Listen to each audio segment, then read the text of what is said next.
Hi guys, it's been a few days since I've done an update on the Thomas Cashman trial, the accused murderer of 9-year-old Olivia Pratt-Corbell from Dovecot in Liverpool on the 22nd of August of last year. So I left off where Thomas Cashman had been grilled by the prosecuting attorney, Mr. McLaughlin. Next on stand was Nicky McHale, who I'm not going to go through that word for word, but basically he gave Thomas Cashman an alibi, and Mr. McLaughlin just said, "I put it to you squarely, you are a liar," and Nicky McHale said, "I'm not." And then the trial entered its final stages, so we'll take it from there. Justice Yip says the defence case is coming to a close with a few loose ends to be dealt with on Monday. So this is back on Friday. The jury are sent home to return at 11 a.m. on Monday. So not much happened on Friday for me to give an update on, really. The second stage will be for me to give you legal direction, and then you will hear from the counsel, first from Mr. McLaughlin and then Mr. Cooper, and I will sum up the case for you. We are coming to the end of this case.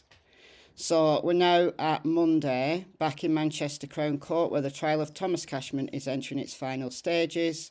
And today the defence will close its case. The jury will be told that they are going to hear closing arguments. And then there's some legal direction. The prosecution case is August 22nd, 2022. Thomas Cashman planned to murder Joseph Nee by shooting him. The prosecution say earlier in the day, defendant was looking for Mr. Nee. Having seen his van was parked outside Timmy Naylor's house on Finch Lane, he was planning to execute his plan. But Mr. Nee left Finch Lane, so Mr. Cashman had to be patient. And that's how the day unfolded, and why Thomas Cashman was backwards and forwards, according to the prosecution. So the prosecution must prove guilt on each charge against the defendant. It's not for the defendant to prove that he is not guilty.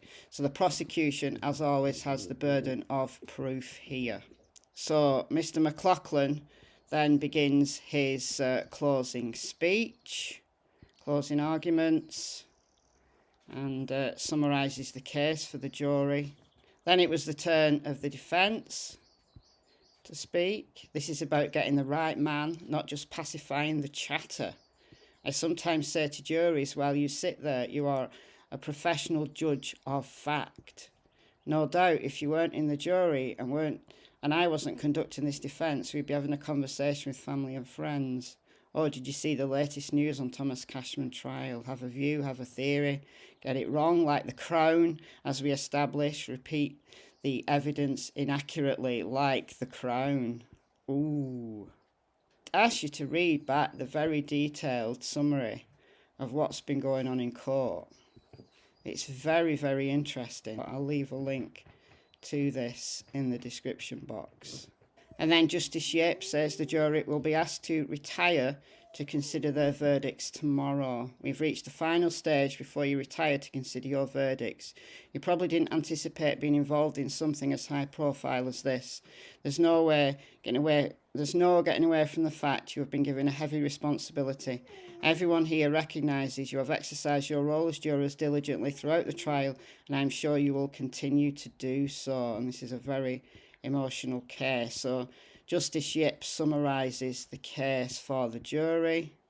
And then the jury were sent to deliberate. So this is today. Back in Manchester Crown Court today, where the jury will continue their deliberations in the trial of Thomas Cashman. Justice Yip has invited the jury to come into court and Cashman in the dock. The jury bailiffs have re-sworn and escorting the jury to their retirement room. The judge has said she will not take verdicts or jury notes between 1 and 2 for lunch break. Lunch break's now concluded. Wait for verdicts to come in. Below is some of our coverage. And all parties called into court. The court is reconvening now. Olivia's family have just entered the public gallery. Her mum, Cheryl Corbell, wearing a pink cardigan with several other members of the family sporting the same colour, clutching a teddy bear. Verdict reached. Justice Yip entered and Cashman is brought into the dock.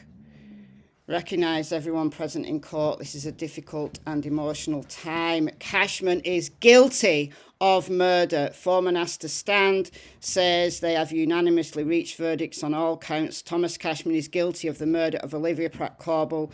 Thomas Cashman is guilty of the attempted murder of Joseph Nee. Thomas Cashman is guilty of wounding Cheryl Corbell. Thomas Cashman is guilty of possessing a 9mm self-loading pistol with intent to endanger life. Thomas Cashman is guilty of possessing a revolver with intent to endanger life. Cashman shakes his head. Olivia's family are in tears of relief. And that's it. So we wait for sentence. Guys, guilty on all charges. Guilty on all charges. Ha!